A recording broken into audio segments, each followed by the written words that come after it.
Indore press club के अध्यक्ष अरविंद तिवारी जी, महासचिव हेमंत शर्मा जी और उनके सभी पदाधिकारियों का, सदस्यों का बहुत बहुत धन्यवाद और आभार प्रकट करना चाहता हूँ। इंदौर जो बड़ा शहर है, सबसे साफ सुथरा शहर, लगातार वो प्राइस उस इंदौर से हट नहीं रहा है। एक पुराना इतिहास, लंबा इतिहास, उत्तर प्रदेश के इतिहास से जुड़ा हुआ ऐसा शहर और यहाँ के पुराने महापुरुषों का, उस शहर में मुझे आने का मौका मिला है। मैं कई बार इस शहर से आके चला गया, लेकिन कभी इस तरीके से प्रेस से मैं नहीं मिल पाया। आज क्योंकि 132वीं बाबा साहेब भीमराव अम्बेडकर जी की जयंती है, उस समय पर मैं मऊ गया था। उनकी जन्मस्थली पर बहुत सारे लोग जो संविधान, लोकतंत्र को बचाने के लिए, लोकतंत्र संविधान को मजबूत करने के लिए समय समय पर आस्था की भावना लेकर के वहाँ आते हैं। आज मुझे भी मौका मिला एक नई ऊर्जा लेकर के, एक नई दिशा, और जो लगातार समाजवादियों की कोशिश रही है, उस कोशिश में और जुड़ करके हम लोग काम करें। इस दिशा में मैं समझता हूँ इंदौर और मऊ की यात्रा और समाजवादियों के लिए एक बड़ा संदेश है। क्योंकि जिस प्रदेश से मैं आता हूँ वो भारत देश ही समझो उसको। हालांकि किसी प्रदेश के बारे में मैं कुछ नहीं कह सकता हूँ, लेकिन उत्तर प्रदेश एक ऐसा प्रदेश है, पड़ोसी प्रदेश के नेता भी वहाँ गए, इसलिए गए कि वो जानते थे कि अपने प्रदेश में रहेंगे तो शायद प्रधानमंत्री नहीं बन पाएंगे, इसलिए अपना प्रदेश छोड़ करके उत्तर प्रदेश में आए। मुझे खुशी है इस बात की कि हमारा उत्तर प्रदेश कम से कम ऐसा है कि किसी भेदभाव को नहीं मानता। आप किसी प्रदेश के हैं, किसी जगह के हैं, वहाँ पॉलिटिकल लेवल पर कभी ये नहीं होता, क्षेत्रवाद पर कभी सवाल नहीं उठा है। और केवल एक उदाहरण नहीं है जो मैंने दिया, अभी पुराने भी बहुत सारे उदाहरण आपको मिल जाएंगे। और हालांकि ये भी कहा जाता है कि उत्तर प्रदेश वो प्रदेश है जो प्रधानमंत्री बनाता है। पिछले 2 इलेक्शन अगर हम देखें, 14 के जब समाजवादी सरकार थी, 19 में जब समाजवादी पार्टी और बहुजन समाज पार्टी का सबसे बड़ा गठबंधन था, और उसके बाद भी जनता ने जो फैसला लिया उसमें सरकार भारतीय जनता पार्टी की बनी। बहुत सारी जिज्ञासा हैं देश में विपक्ष की एकता को लेकर जो प्रयास चल रहे हैं, उत्तर प्रदेश में जो हालात हैं। बीजेपी के national general secretary Kailash Vijayvargiya का एक बयान आज सुबह अम्बेडकर जयंती पर जब वो माल्यार्पण करने पहुंचे और आप पहुंचे उसके कुछ देर पहले आया कि उत्तर प्रदेश में चूंकि माफिया राज समाप्त हो रहा है इसलिए अखिलेश जी परेशान हो रहे हैं। ऐसे बहुत सारे विषय हैं। आपने 5 साल उत्तर प्रदेश की सरकार चलाई और अब विपक्ष में भी आप एक बहुत महत्वपूर्ण विपक्ष की भूमिका निभा रहे हैं। तो हमारी पैकेज को देखा है कि क्या पैकेज होता है।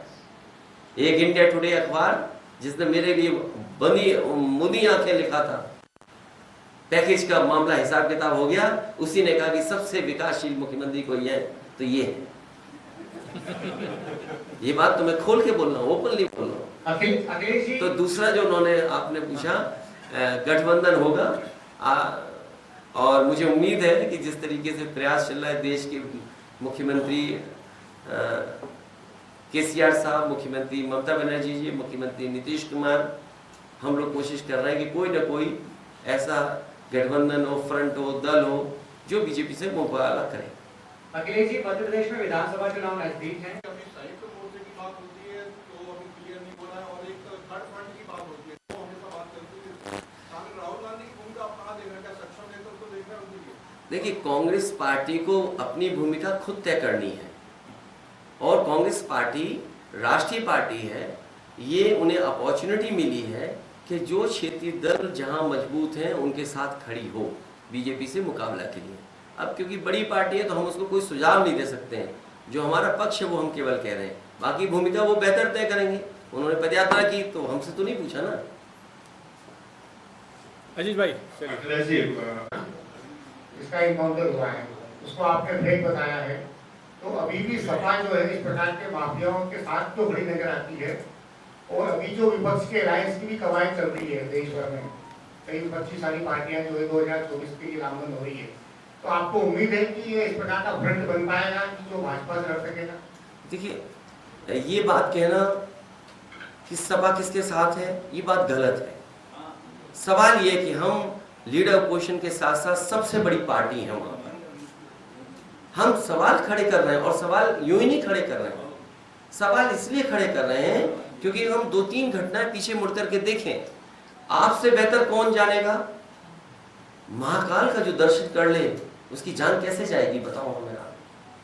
हम तो भारत के रहने वाले लोग हैं, हम हिंदू परंपराओं को मानने वाले लोग हैं। सोचो, किसी एक ने महाकाल का दर्शन किया, कुछ लोग ये कहते हैं कि महाकाल का दर्शन नहीं कर पाया, लेकिन उसकी चौखट पे तो आया वो, और सोचो उसकी गाड़ी पलट गई। आज गूगल अर्थ है, अमेरिका से मदद मांग लो, आपको पता लग जाएगा गाड़ी कैसे पलटी है। क्या सरकार पर उंगली उठी थी कि नहीं उठी? और आप भी आंख बंद करके सोचो कि वो फैसला क्या था, कैसे हुआ।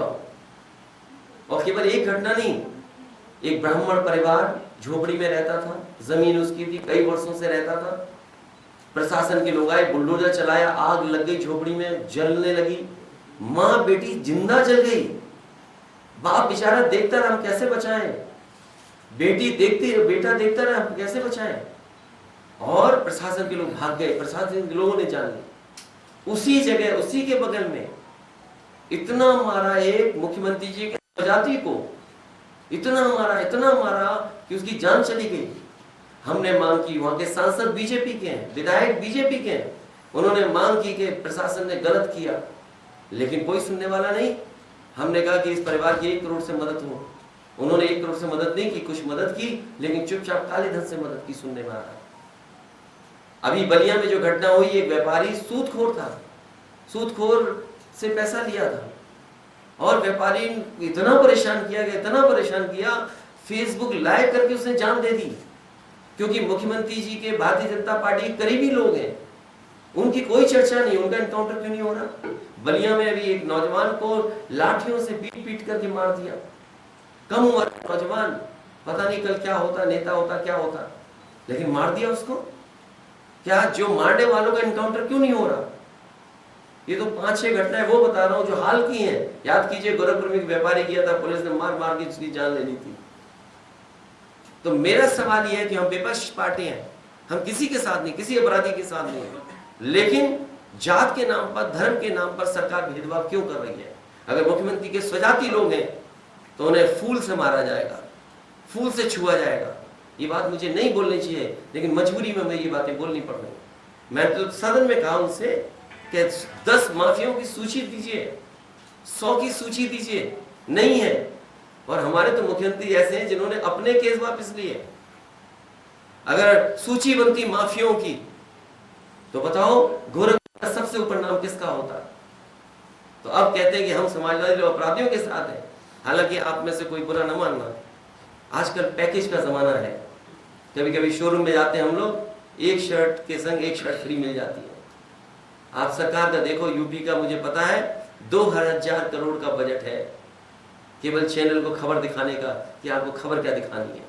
हम अगर आप कहते हैं ये फेक एनकाउंटर है, तो इसको आप कैसे काउंटर करेंगे, ये मैं पूछना चाहता हूं। मुझे याद है झांसी में पुष्पेंद्र यादव की जब हत्या हुई, और उस समय सरकार ने कहा नहीं, ये इनकाउंटर ठीक है, जैसा इनकाउंटर होता है हुआ है इनकाउंटर। जब वो परिवार कोर्ट में पहुंचा, हाई कोर्ट, तो हाई कोर्ट ने उन अधिकारियों के खिलाफ FIR दर्ज करने का ऑर्डर किया है। अभी हाल ही में मुरैना का याद कीजिए आप, जो परिवार मुझसे मिला था, मैंने 5 लाख की मदद की उस परिवार की। वो बेटा अग्निवीर की भर्ती के लिए आगरा गया, पुलिस ने बस से उतारा और उसकी जान ले ली। उसका परिवार जब हाई कोर्ट गया, हाई कोर्ट ने कहा FIR दर्ज होनी चाहिए। मैंने अधिकारियों से बात की और अधिकारियों ने कहा हाँ कुछ इस तरह की बात है, जांच करेंगे। तो मैं 2 उदाहरण आपको दे रहा हूँ, और उत्तर प्रदेश में तो फेक एनकाउंटर में नंबर 1 है, आपके कस्टोडियल डेथ में नंबर 1 है। नेशनल ह्यूमन राइट ने नोटिस दिए हैं। तो हमें कोर्ट पर भरोसा है, कोर्ट स्वयं भी ले सकता है, और परिवार के लोगों को कोर्ट जाना चाहिए। अगर फेक एनकाउंटर किसी परिवार को लगता है, क्यों मुरैना का परिवार नहीं गया? क्या मुरैना का परिवार गया, पुष्पेंद्र का परिवार गया, और पुष्पेंद्र के परिवार की तो उसकी पत्नी ने कहा कि अगर मुझे न्याय नहीं मिलेगा तो आत्महत्या कर लेंगे। आप सरकार के पास क्या जवाब है? क्या सरकार को भेदभाव करना चाहिए? जिन्होंने बुलडोजर से गाड़ी से चढ़ा करके मार दिया और बुलडोजर से माँ बेटी जल करके मर गए, सब लाइव है, आज रिकॉर्ड है। बाप कह रहा है, बाप धरने पर, बेटा धरने पर, क्या सरकार उनका इनकाउंटर करेगी क्या नहीं करेगी? क्यों नहीं कर रही सरकार इनकाउंटर? करे। अगर अपराधियों का इनकाउंटर कर रही है तो और अपराधी क्यों नहीं कर रही इनकाउंटर? उसमें जात और धर्म देख करके ये किस दिशा में आप देश को ले जा रहे हो? ये समाज को बांट करके राज करना चाहते हैं। चलिए मुकेश, एक सवाल अगर आप कहते हैं ये फेक इनकाउंटर है तो इसको आप कैसे काउंटर करेंगे, ये मैं पूछना चाहता हूं। मुझे याद है झांसी में पुष्पेंद्र यादव की जब हत्या हुई और उस समय सरकार ने कहा नहीं, ये इनकाउंटर ठीक है, जैसा इनकाउंटर होता है हुआ है इनकाउंटर।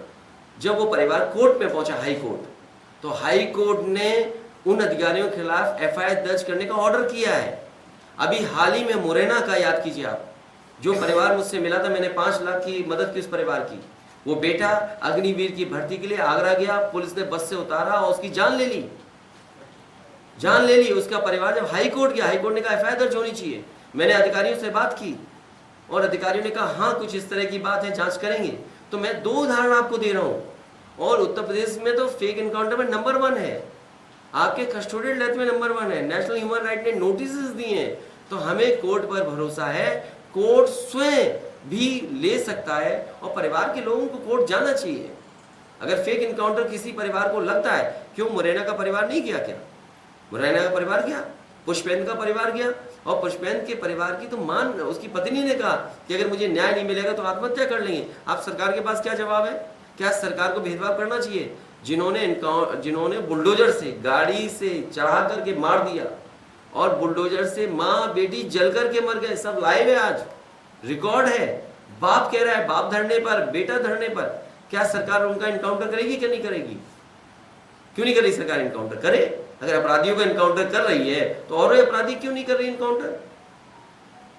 उसमें जात और धर्म देख करके ये किस दिशा में आप देश को ले जा रहे हो? ये समाज को बांट करके